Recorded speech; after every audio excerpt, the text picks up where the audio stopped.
మానవ జన్మ యాదృచ్ఛికమని అనుకుంటే సరికాదని పండితులు చెప్తున్నారు. ప్రయత్నం లేకుండానే మానవ జన్మ లభించింది అనుకుంటే పొరపాటు. మన పుట్టుక, మన తల్లిదండ్రులు, మన కర్మలు అన్నీ కూడా మనం ఎంచుకున్నవి అంటున్నారు. అది కూడా పుట్టుకకు ముందే నిర్ణయించబడిన విధంగానే జరిగిందని కూడా వివరిస్తున్నారు. అంటే మన ఈ పుట్టుకకు, వృద్ధికి, జీవితం గడుస్తున్న దానికి సంపూర్ణంగా మనమే కారకులం. అంటే ప్రతి వ్యక్తి ఈ భూమి మీదకు తన రాకకు సంబంధించిన ఏర్పాట్లు, దారులు ముందే రూపొందించుకున్నాడని అర్థం. జన్మ ఎత్తకుండా జన్మకు సంబంధించిన పనులన్నీ ఎలా చేసుకోగలమనేది ఆశ్చర్యకరం. మరి స్వీయ ఎంపిక అందుకు కారణమా? ఇదెలా సాధ్యం? అసలు ఇలా ఎలా చేసుకోగలమని ఆలోచిస్తే, తెలుసుకోవాలని ప్రయత్నం ఉంటే ఈ వీడియో మీకు సమాధానం చెప్తుంది. విని చూసి మీరు కూడా మేధోమథనం చేసి స్వయంగా అనుభూతి చెందే ప్రయత్నం చేస్తారని భావిస్తూ ఇందులోని తాత్విక చింతనను పరిశీలిద్దాం. మరుజన్మకు సంబంధించిన నిర్ణయం ముందు జన్మలో ఎలా తీసుకోబడుతుందన్నది వేదోపనిషత్తులు, బౌద్ధ వాంగ్మయంలో, సూఫీ తత్వంలో, ఇంకా అనేక తత్వజ్ఞాన ఆధ్యాత్మిక రచనల్లో గోప్యంగానూ స్పష్టంగానూ వివరించబడినట్లు అధ్యయనవేత్తలు తెలియజేస్తున్నారు. ఇటువంటివి జనసామాన్యానికి అర్థమయ్యే భాషలో, సులువుగా గ్రహించే తీరులో వివరించడం కోసమే సాధు పురుషులు అనేక కారకాల్లో జన్మించారని మనం గమనించాలి. వేమన, తులసీదాస్, కబీర్, సూరదాస్, అబ్దుల్ రహీం, తుకారాం, నామదేవ్, చైతన్య మహాప్రభు ఇటువంటి కోవకు చెందిన సాధు మహాత్ములు. వారి బోధల్లో ఆ భక్తి, తత్వ, జ్ఞాన వైరాగ్యాలు పట్టుతేనే అంత మధురంగా, కొబ్బరి నీరంత తేటగా అర్థమవుతూ ఉంటాయి. అనేక రూపాలుగా లేదా గుణాలుగా కనిపించే వ్యక్తి ఒక్కటిగా, ఆ ఒక్కరే భిన్నమైన గుణాలుగా కనిపించే తత్వాన్ని మీరిప్పుడు తెలుసుకోబోతున్నారు. మనకు ఒక సూక్తి ఉంది కదా, ఏకం సత్ విప్రాహ బహుదా వదంతి అని. అంటే ఒకటే సత్యాన్ని పండితులు పలు విధాలుగా దర్శిస్తారు అని అర్థం. ఆ ఏకత్వంలోని బహుళత్వాన్ని అర్థం చేసుకోగలిగితే అరటిపండు ఒలిచినంత సులువుగా మీ జీవితం మీకే స్పష్టమవుతుందంటారు ఆలోచన పరులు. ఆ ఆలోచన దిశగానే మన ఈ ప్రయాణం. అయితే ఈ ప్రయాణం మనకై మనం ఇప్పుడు ఎంచుకున్నది కాదనేది ప్రాథమిక అంశం. మనలోని జీవం అంటే ఆత్మ ముందుగానే దాన్ని ఎంచుకుంది. జన్మించిన వెంటనే ఆ స్పృహను కోల్పోతున్నాం కనుకనే మరలా మనల్ని మనం తెలుసుకోవడానికి లోతుగా ఆలోచించాల్సి వచ్చింది. అది తెలిస్తే, అవగతమైతే మన జీవన విధానాన్ని చక్కదిద్దుకోవచ్చనేది దీని సారాంశం. భూమి మీది అన్ని రకాల మతాల్లోనూ, ధర్మాల్లోనూ ఈ ఆత్మ జ్ఞానం, జన్మ రహస్యవాదం తాలూకు ప్రస్తావనలు, సుదీర్ఘ చర్చలు, గుణాత్మక వివరాలు ఉన్నాయి. మరి సామాన్య ప్రజలకు వీటిని చేర్చే బాధ్యత ఎవరు తీసుకున్నారు అంటే యోగులు. తమ తపస్సు సాధన ద్వారా ఆ పరమ సత్యాన్ని దర్శించిన దాన్ని గ్రంథస్థం చేసి శిష్యులకు వివరించి ఆ జ్ఞానం నేల నాలుగు దిక్కులా వ్యాప్తి చెందేలా తగు ఏర్పాట్లు చేశారు. ఆత్మ యొక్క మరుజన్మ ప్రస్తుత జన్మలోని కర్మలను బట్టి, ప్రస్తుత జన్మలో వారి బుద్ధి వికాసాన్ని బట్టి నిర్ణయించబడుతుందనేది మూల సూత్రం. కాబట్టి ప్రస్తుత జన్మ గత జన్మ తాలూకు వాసనల ఫలితమని భూమి మీది అన్ని ధార్మిక గ్రంథాల్లోనూ చెప్పబడింది. కాస్త సులువుగా చెప్పుకోవడం కోసం ఒక వ్యక్తిపరంగా మనం ఈ వివరణను కొనసాగిద్దాం. మీ కుటుంబ సభ్యులు, మీ స్నేహితులు, మీ ఇతర బంధాలు అన్నీ మీరు ఎంచుకున్నవే. అవి మరలా వేర్వేరు రూపాల్లో కొనసాగుతున్నాయి. బ్యాంక్ పాస్బుక్లో పేజ్ నిండిపోతే తర్వాతి పేజీలో పైన మీ సొమ్ము క్యారీ ఫార్వర్డ్ అని ఆ మొత్తం ఎంతో ప్రింట్ అయ్యాక తర్వాతి లావాదేవీలు ప్రింట్ అవుతాయి కదా, అలా అనుకోండి. అంటే నెల జీతంలో వేసినవి, మీరు జమ చేసినవి, తిరిగి చెల్లించినవి, వడ్డీగా వచ్చినవి, సేవా రుసుముగా మినహాయించుకున్నవి అన్నీ కూడా కొనసాగుతూనే ఉంటాయి. గత జన్మలోని సంచిత పాప పుణ్యాలు, దుఃఖాలు, కోరికలు, అనుబంధాలు కూడా ప్రస్తుత జన్మకు బదిలీ అవుతుంటాయి. ఒక్కో సమయంలో ఒక్కో అంశం వచ్చి మిమ్మల్ని అతుక్కుంటుంది. దానికి సంబంధించి పూర్వ జ్ఞానం మీకు ఉండకపోవచ్చు తప్ప ఆత్మ తాను కోరుకున్నది అందుకుంటూనే ఉంటుంది. అంటే ఇదొక బ్లూ ప్రింట్ అన్నమాట. కాబట్టి ఈ జన్మ అనేది ఏదో అనుకోకుండా దానంతట అదే సంభవించిన సంఘటన కానే కాదు. యాదృచ్ఛికం అస్సలు కాదు, ఉద్దేశపూర్వకంగానే జరిగింది. కాకుంటే ప్రకృతి నియమాల ప్రకారం బీజం, క్షేత్రం ఎంచుకుని జన్మించింది. ఈ క్షేత్ర బీజ న్యాయం కూడా ఒక ప్రణాళిక అంటున్నారు తత్వశాస్త్రవేత్తలు. ఇది కూడా ఒక్క మాటలో చెప్పాలంటే స్త్రీ పురుష సంయోగం వల్ల జీవం పుట్టడం అనేది ఒక ముందస్తు యోచన. మరైతే ఇప్పుడు ఇక్కడకు రావడానికి ముందు మీరు ఎక్కడున్నట్టు, అంతకు ముందు ఇంకెక్కడున్నట్టు, తత్పూర్వం మరెక్కడైనా ఉన్నారా? అసలు భూమి మీద జన్మించడానికి మునుపటి మీ అస్తిత్వం ఏమిటి? ఇది ఎప్పుడైనా ఆలోచన కలిగిందా? అలా ఎప్పుడైనా ఆలోచించారా చెప్పండి. మీరు ఏ ధార్మిక అవతారాల్లోనో జీవించి ఉండుంటారా అని కాస్త మేధోమథనం చేసేందుకు ప్రయత్నించండి. స్థలకాలాలను అధిగమించిన ప్రదేశం ఈ సృష్టిలో ఉందని నమ్మితే అది లోకాతీతమైన కారణలోకమని పిలువబడుతుందని తెలుసుకోండి. అయితే అక్కడ భూమి మీద మాదిరిగా శరీరంతో కూడిన జన్మ ఉండదు. సరిహద్దులు లేని శక్తి క్షేత్రం అది. అక్కడ మీరు ఒక శక్తి మాత్రమే, ఒక చైతన్యం మాత్రమే. శరీరం అనే బాహ్య స్పృహ లేని లోకాతీతమైన చైతన్య శక్తి స్థితి ఉండదక్కడ. భయం, సందేహం, అహంకార భావనలు లేని స్థలం అది. ఉన్నదల్లా అంతులేని శాంతి, ప్రేమ మాత్రమే. అక్కడ శక్తి, మీరు వేర్వేరు కాదు, అంతా అద్వైతమే. మూలశక్తితో మీరు అనుసంధానమై ఉంటారు. ఆ మూలశక్తికి, ఆ ఆదిశక్తికి, ఆ స్థిరశక్తికి మీరు భగవంతుడని, పూర్ణత్వం అని, అఖండమని ఏ పేరు పెట్టుకున్నా సరే అంతా ఏకమే.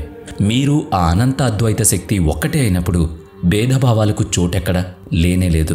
ఆ సంపూర్ణ చైతన్యంలో కలిసిపోయి ఉన్న మీకు ఆకలి, దప్పికలు, బాధానుభావాలు, కోరికలు అనేవి ఉండవు.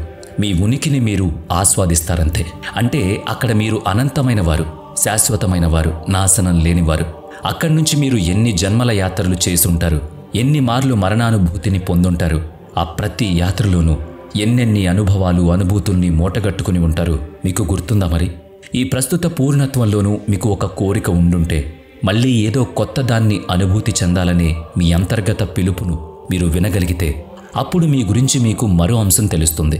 చైతన్యం నిత్యం నూతనంగా ఉండాలంటే ప్రోగు చేసుకునే అనుభవాల రాశి నుంచే అది సాధ్యమనేది తాత్వికుల ఉపదేశ సారం. వికసించడమే చైతన్య స్వభావం. వికాసం అంటే వృద్ధి చెందడం, వృద్ధి చెందడం అంటే క్రొంగొత్త అనుభవాల పరిచయం, వాటితో మమేకం కావడం, వాటిని ఆస్వాదించడం. కనుక మరుజన్మ కోసం ఆత్మ వేసుకునే ప్రణాళిక దానిలోని చైతన్యాన్ని కొత్త బంధాల వైపు మరలిస్తూ కొత్త జన్మను పొందేలా ప్రేరేపిస్తుంది.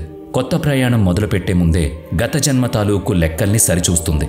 అదిగో ఆ లెక్కల పద్దుల్లో గతం తాలూకు లోటుపాట్లను నెమరు వేసుకుని వాటిని ముందు జన్మలో సరిచేసుకునే అవకాశాల తీరుతెన్నుల్ని సరిచూసుకుందుకు తగిన ఆలోచన చేస్తుంది. అలా ఈ బ్రహ్మాండంలో సదరు ఆత్మ ప్రయాణానికి ప్రణాళిక సిద్ధమవుతుంది. ఇంతకీ ఎంతో ప్రశాంతమైన ఆ దివ్యలోకాన్ని విడిచి మరలా జన్మించాలని ఆత్మ కోరుకోవడం వెనుక హేతువేముందో చెప్పగలరా? ఎందుకంటే ఏ లోటు, ఏ దిగులు, ఏ ఆశ లేని అనంత శాంతి ఎల్లప్పుడూ ఉంటున్న పరమధామానికి దూరంగా ఈ అశాంతిమయ లోకానికి రావడం ఎందుకంటారు? అదే ఇంతకు ముందే మనం చెప్పుకున్న లోపలి పిలుపు. అంతరంగంలో కలిగిన చైతన్య ప్రవాహం కోరుకున్న సరికొత్త అనుభవ వికాసాల దారుల వెంట ప్రయాణించి కొత్త అనుభూతుల్ని మూటగట్టుకోవడం కోసమే. అనుభవం యొక్క సరికొత్త రూపాలే ఆత్మ చైతన్యం విస్తరించే చోటు. కేవలం శాంతిలో మనుగడ సాగించడంలో వికాసం ఉండదు. సరికొత్త సవాళ్లు ఆత్మలోపలి చైతన్యాన్ని మరింత వికసింపజేస్తాయి. చిక్కటి నల్లటి చీకటి లాంటి మట్టిలోంచి విత్తు చీల్చుకుని మొలకెత్తినట్టు, అగ్నిలో కాల్చబడి బంగారం మెరుగు పెట్టుకుని పరిశుద్ధమైనట్టు ఆత్మ కూడా కష్టాల దారిలో నడిచి రాపిడికి గురై మరింతగా ప్రకాశిస్తుంది. స్వేచ్ఛ నుంచి సంఖ్యల వైపు, ప్రేమ నుంచి పోగొట్టుకోవడం వైపు, విజయంతోనే అపజయం కూడా వెన్నంటి ఉండేవైపు, అనుబంధాల మాధుర్యంతో పాటే వేరుపడే బాధల దుఃఖం వైపు ఆత్మ ప్రయాణిస్తుంది. తెలిసే చేస్తుంది. ప్రతి మజిలీలో వేర్వేరు సవాళ్లుంటాయని తెలుసు. బాధ, సంతోషం, కన్నీటి చుక్క అన్నీ తన చైతన్య వికాసం రూపుదాల్చే మాలలో చేరే ముత్యపు పూసలని ఆత్మ భావిస్తుంది. అలా ఆత్మ భూమి మీద జన్మించేందుకు కుతూహలపడుతుంది. తాను ఎంచుకున్న పరిస్థితులే కనుక వాటిని అనుభవిస్తూ ఎదుర్కొంటూ రాటుదేలుతుంది. కాబట్టి మీరు మీ జన్మను యాదృచ్ఛికంగా భావించకండి. మీ అమ్మానాన్నలు, మీ బంధాలు, మీ ప్రతిభా విత్పత్తులు, మీ సంఘర్షణలు అన్నీ మీ ఆత్మ ఎంతో లోతుగా ఆలోచించి ఎంచుకున్న జన్మలోని అనుభవాలే, దాని ప్రణాళికలో భాగాలే అని గ్రహించండి. అప్పుడిక మంచి చెడులు, మెచ్చుకోళ్ళు, తిరస్కారాలు, గెలుపోటములు అన్నీ మీకు అర్థమవుతూనే ఉంటాయి. వాటిలోని మార్మికతను మీరు గమనిస్తూనే ఉంటారు. మీలోని ఆత్మ ఎంచుకున్న శరీరం మీద, ఆ శరీరంతో ఆత్మ చేస్తున్న యాత్ర ఇది. కాకుంటే ఈ యాత్ర అనంతం. ఈ అనంత యాత్ర ప్రారంభం ఎంతో పదిలంగా, ఎంతో సూక్ష్మంగా, ఎంతో నిశితంగా జరుగుతుంది. గత జన్మలోని అజ్ఞానాన్ని, భయాందోళనల్ని ఆనాటి చైతన్యం ప్రయాణించిన దారుల్ని గుర్తు చేసుకుంటుంది, గట్టి సమీక్ష చేసుకుంటుంది. ఇదంతా గత జల సేతుబంధం, జ్ఞాపకాల పూర్వానుభవాల పునశ్చరణ. తన గత జన్మను అద్దంలో చూసుకోవడం వంటిది. తన కర్మల్ని, తన ఆలోచనల్ని, తన అనుభవాల్ని జ్ఞప్తికి తెచ్చుకుంటుంది. అవన్నీ ఉండగా మరింత మెరుగుపరుచుకోవడానికి ప్రయత్నిస్తుంది కనుకొనే మరుజన్మను కోరుతోంది. అలాగని మీ ఆత్మ ఒంటరిగా ఏం ఉండబోదు. ఆధ్యాత్మిక మార్గదర్శకత్వం చేసే దివ్య శక్తుల మద్దతుతో మీ ఆత్మ తన దారిని ఏ ఆటంకం లేకుండా చేసుకోగలుగుతుంది. ఆ దివ్య శక్తులు ఆత్మ ఎంచుకున్న మరుజన్మ తాలూకు భావి జీవితాన్ని దాని చైతన్యానికి అర్థమయ్యేలా ఒకసారి దర్శింపజేస్తాయి. ఎదుర్కొనే సవాళ్లు, అనేక అవసరాలు, వేర్వేరు బంధాలను ఆత్మ చైతన్యానికి తెలిసేలా చేస్తాయి. ఆత్మ వికాసం చెందడానికి వీలైన మార్గాన్ని ఎంచుకోవడానికి ఈ ప్రక్రియ దోహదం చేస్తుంది. అప్పుడు మీ ఆత్మ తన క్షేత్ర బీజాల్ని, అంటే తల్లిదండ్రుల్ని ఎంచుకుంటుంది. తన బంధాలను, దేహాన్ని, సంస్కృతిని, సమయాన్ని, తనకు అవసరమనుకున్న ప్రత్యేక సామర్థ్యాలతో పాటు సవాళ్లను సైతం తానే ఎంపిక చేసుకుంటుంది. అంటే శక్తియుక్తులతో పాటు బలహీనతలను కూడా ఆత్మ ముందుగానే ఎంచుకుంటుంది. మీరు ఏ అనారోగ్యాలని, ఏ దుఃఖాల్ని భరించాలో, ఏ ప్రేమను అనుభూతి చెందాలో కూడా ముందుగానే ఎంపిక చేసి పెట్టుకుంటుంది. ముందే చెప్పుకున్నాం కదా, ఇదంతా ఒక ప్రణాళిక, ఒక బ్లూ ప్రింట్. ఇందులో మారుదల ఉండొచ్చు, అంటే అవాంతరాలన్నమాట. వాటికి సిద్ధపడే యాత్ర మొదలవుతుంది. మరి ఈ యాత్రకు దిశానిర్దేశం చేసే నియమాలు ఏమన్నా ఉన్నాయా అన్నది చూద్దాం. ఇవన్నీ కర్మను అనుసరించినవే అని చెప్పబడింది. మరి కర్మ అంటే ఏంటి? ఏమిటంటే ప్రతి కార్యం, ప్రతి భావన, ప్రతి ఆలోచన ఒక శక్తి వనరు. సదరు శక్తికి నాశనం లేదు. ఆ శక్తి ఇప్పుడు గాని ఓ అంతర్గత పిలుపుగా మరుజన్మలో కానీ తిరిగొస్తుంది. విత్తులోంచి వృక్షం ఉద్భవించి ఫలాలనిచ్చినట్లు మీరు ప్రేమ బీజం నాటితే ప్రేమ అనే పంట పుడుతుంది. ద్వేషమనే విత్తనం నాటితే చీడలతో కూడిన పంట పుడుతుంది. అదే కర్మ అంటున్నారు. ఏది ఏ భావంతో చేస్తే అటువంటి ఫలితమే తిరిగొస్తుందో అదే కర్మ. అయితే ఆత్మశిక్ష సమక్షంలో తన పనుల తాలూకు ఫలితాలను గ్రహించగలుగుతుంది. ఇదిగో దీన్ని స్వీకరించు, ఇదిగో దీన్ని విసర్జించు అని కర్మ ఆత్మకు నేర్పిస్తుంది. ప్రస్తుత ఈ జీవితం మీ గతయాత్రల ప్రతిబింబం అంటున్నారు ఆధ్యాత్మికవేత్తలు. నేటి అనుభవాలు గత కర్మల ఫలితాలని మీరు గ్రహించకపోవచ్చు. ఆనాటి మీరు చేయూతనిచ్చిన వారు నేటి మీకు తోడుగా రావచ్చు. ఆనాడు మీచే తిరస్కరించబడిన వాళ్ళు నేడు మిమ్మల్ని బాధ పెట్టొచ్చు. అలాగని చెప్పి మిమ్మల్ని శిక్షిస్తున్నట్టు కాదు. అది మీలోని యోధుణ్ణి సుశిక్షితుణ్ణి చేయడం అంటున్నారు. అది మిమ్మల్ని అభివృద్ధి చేయడం, తీర్చిదిద్దడం అన్నమాట. అందుకే మనం ముందుగా చెప్పుకున్న సంగతిని మరోమారు గుర్తు చేసుకోండి. నేటి మీ కర్మఫలాలు గత జన్మ తాలూకు సంచితాలు అని. అప్పుడు పోగేసుకున్న వాటి ఫలితాల్ని ఇప్పుడు ఈ జన్మలో మీరు అనుభవిస్తున్నారు. మంచైనా చెడైనా. ఇక ప్రారబ్ధ కర్మ అనేది ఒకటి ఉంటుంది. అది ఈ జన్మలోని కర్మానుభవం. అంటే ఇప్పుడు మీరు చేసే మంచి పని, వేసే మంచి అడుగు మీ భావి జీవితాన్ని వెలిగిస్తుంది. ప్రతి కఠిన సమయము ఒక అనుభవమే. ఆ ప్రతి అనుభవం పోగేసుకునే జ్ఞానమే. ఆ జ్ఞానమే ఆత్మ అందుకుంటున్న కర్మ ఫలితం. అందుకనే చేసే కర్మలు ఆత్మకు సంకెళ్ళు కావని, అవి అనుభవాల సోపానాలని, వాటిపై నడిచి జ్ఞానమనే పూర్ణత్వం వైపు ఆత్మ ప్రయాణిస్తుందని వివరిస్తారు. ఈ మీ ఆత్మ తన ప్రయాణ మార్గంలో ఎదురయ్యే కొన్ని ఆత్మలతో అత్యంత దగ్గరతనాన్ని ఏర్పరచుకుంటుంది. ఈ అనుబంధం కొత్త అనుభూతులను పొందడానికి, ఎదగడానికి, వికసించడానికి ప్రయోజనకరంగా మారుతుంది. మీ తల్లిదండ్రులు, జీవిత భాగస్వామి, స్నేహితులు, చివరకు మిమ్మల్ని బాధ పెట్టిన వారితో సహా మీరు ఆత్మిక సంబంధం ఏర్పడుతుంది. కొన్ని ఆత్మలు మీకు తోడుగా ప్రయాణిస్తే మరికొన్ని సవాళ్లు విసురుతూ ఉంటాయి. కొన్ని ప్రేమను పంచుతాయి, మరికొన్ని కఠిన పాఠాలను నేర్పిస్తాయి. అంటే ప్రతి పరిచయం వెనుక ఏదో ఒక పరమార్థం ఉంది. మీలోని సామర్థ్యం, మీలోని ఓరిమి, మీలోని అధ్యయన శక్తి, మీలోని వివేచన, మీరు చేసే విచక్షణ, మీరు కనపరిచే ప్రేమ, ఇవన్నీ మీ శక్తిని మీకు ఎరుకపరిచే సందర్భాలను సృష్టిస్తాయని తెలుసుకోండి. ఇందాకనే చెప్పుకున్నాం, మీ ఆత్మ ఒంటరి ప్రయాణం చేయడం లేదు. మీ ఆత్మ ముందుగానే ఎంచుకున్న విధంగా ఏర్పడిన అనుబంధాల తాలూకు ఆత్మల సమూహంతో కలిసే మీ ఆత్మయాత్ర కూడా కొనసాగుతూ ఉంటుంది. ఇలాంటి ఆత్మ సమూహాలు పలు జన్మల వరకు కలిసే ప్రయాణిస్తాయి. అయితే వాటి రూపాలు, స్థానాలు మారొచ్చు. ఒకసారి అమ్మగా, మరోసారి నాన్నగా, ఇంకోసారి మిత్రునిగా, మరెప్పుడో మీకు ప్రత్యర్థిగా ఆ ఆత్మల పాత్రలు మారుతూ ఉంటాయి. ఆ ప్రతి పాత్ర తన స్వభావంతోనే ప్రవర్తిస్తూ మీ ఆత్మకు అనుభవాల్ని నేర్పిస్తూ ఉంటుంది. కనుకనే మీరు భౌతిక రూపంలో ఎవరినైనా కలిసినప్పుడు పరస్పరం ఏదో సంబంధం, అనుబంధం ఉన్నట్టు మనకు తోస్తుంది. మాటలతో చెప్పలేని ఆ అనుబంధం మీ ఆత్మకు సంబంధించింది. మీ ఆత్మ ప్రయాణం మొదలైనప్పుడు తోడుగా వచ్చిన ఆత్మల సమూహానికి సంబంధించింది. భౌతిక దూరాలు ఈ లోకంలో సహజం. కానీ మీ ఆత్మకి అనుబంధం మాత్రం ఎల్లప్పుడూ కలిసే ఉంటుంది. మీ ఆధ్యాత్మిక ప్రయాణంలో ఈ అనుబంధాలు, కలయికలు విడదీయరాని భాగాలు. ఇవి ఎంతో పవిత్రమైనవి కూడా. అంతటి పవిత్రత కలిగిన ఆత్మల మార్గదర్శనం లభించడం మీ ఆత్మ చైతన్యానికి దోహదం చేసే విషయమే. మార్గదర్శకత్వం వహిస్తున్న ఆత్మల శక్తి దివ్యంగా ఉంటుంది. మీ ఆత్మకు సరైన తోవను చూపించడమే వాటి పరమ కర్తవ్యం. మీ బలాలు, బలహీనతలను మీకు అవగతమయ్యేలా చేయడం వాటి విధి. మీకు ఎదురుకానున్న పరీక్షలను, మీ అవకాశాలను అర్థం చేసుకుని మీకు అర్థమయ్యేలా చేస్తాయి. మీ సరికొత్త యాత్రలో మీతో కలిసి ప్రయాణిస్తాయి. మీ ఆలోచనల్లో భాగమవుతాయి. గత జన్మ తాలూకు యాత్రానుభవాల్ని మీకు గుర్తు చేస్తూ ఉంటాయి. అసంపూర్ణంగా ఉండిపోయిన గత జన్మ కర్మల పునరుక్తి దోషం నుంచి కాపాడేందుకు తగిన సూచనలు ఇస్తూ ఉంటాయి. ఇక్కడ గమనించండి, ఆ ఆత్మలన్నీ మీకు సరైన మార్గదర్శనం చేయడం కోసమే ప్రయత్నిస్తూ ఉంటాయి. మిమ్మల్ని బలోపేతం చేయడానికే తప్ప నిందించి శిక్షించడం వాటి పని కాదు. మీ ఆత్మ చైతన్య వికాసం కోసం మీరెంచుకున్న మరుజన్మలో మీకు సహాయ సహకారాలు ఉండడానికే మీతో పాటుగా వచ్చిన మీ అనుబంధాల ఆత్మలు అవి. కాబట్టి ఆలోచన మీదే, ఆచరణ మీదే, ఏ నిర్ణయమైనా మీదే. భూమి మీద శరీరధారణ చేసిన మీకు మీ ఆధ్యాత్మిక జగత్తులోని ఆత్మలు నేరుగా కనిపించవు, కానీ మీ ఆత్మకు మాత్రం సమీపంగానే ఉంటాయి.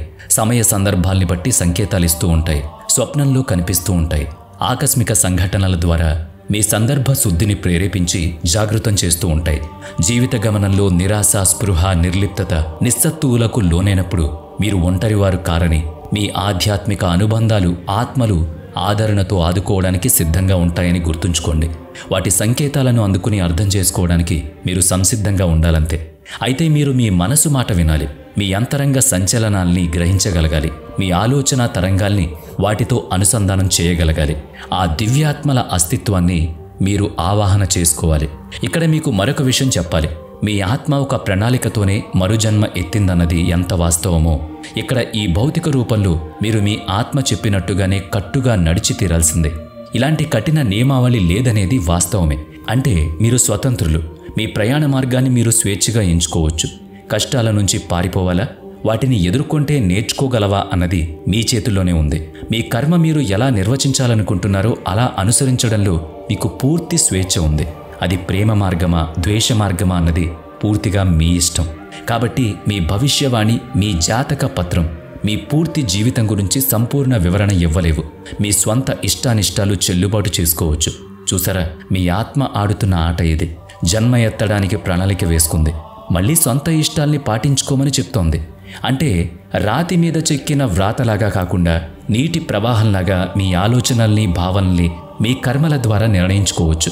జీవితం ప్రతి మలుపులోనూ మీరు మీకు నచ్చినట్లుగా చేసుకున్న కర్మ ఫలితాలనే మీరు పొందుతున్నారు.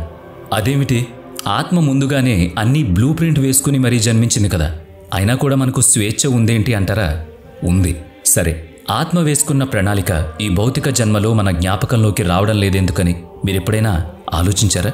ఆ దిశలో ఆలోచించే ఉంటారు కదా. అవును, జన్మిస్తూనే మీ మీద అది మరుపు అనే పరదాను కప్పుతుంది. మరి మీ గత జన్మ వాసనలు మీకు గుర్తుండే అవకాశం లేకుండా అజ్ఞాతం అనే పొరను కప్పుతుంది. అలా జరగడం మీ మంచి కోసమే. మీ గత జన్మ, అప్పటి కర్మలు మీకు జ్ఞాపకం ఉంటే ఇక మరు జన్మలోనూ మీరు నేర్చుకోవడానికి నూతన అనుభవాలు, సరికొత్త అనుభూతులు ఉండవు. ఎందుకంటే బాధ ముందే గ్రహిస్తే, తగిలే ఎదురు దెబ్బలు ముందే తెలిస్తే ఇక వాటిని మనం మనస్ఫూర్తిగా అనుభూతి చెందలేం కదా. కనుకనే ఆ జ్ఞానం లేని అజ్ఞానపు పొర మిమ్మల్ని ఆవహిస్తుంది. విషాద సంతోషాల్ని, కష్ట సుఖాల్ని అనుభూతి చెందించుతుంది. స్వయంగా వాటిని బేరీజు వేసుకోమంటుంది. కొత్త అనుభవాల్ని పోగు చేసుకోమంటుంది. ఇదంతా చేసేది ఎవరంటే ఈ జన్మను కోరుకున్న మీ ఆత్మ.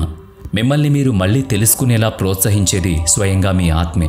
జన్మించాలి, అనుభవించాలి, సంపాదించాలి, బ్రతుకు సమరంలో పాఠాలు నేర్చుకోవాలి, పోరాడాలి. ఇదే జీవన సౌందర్యం.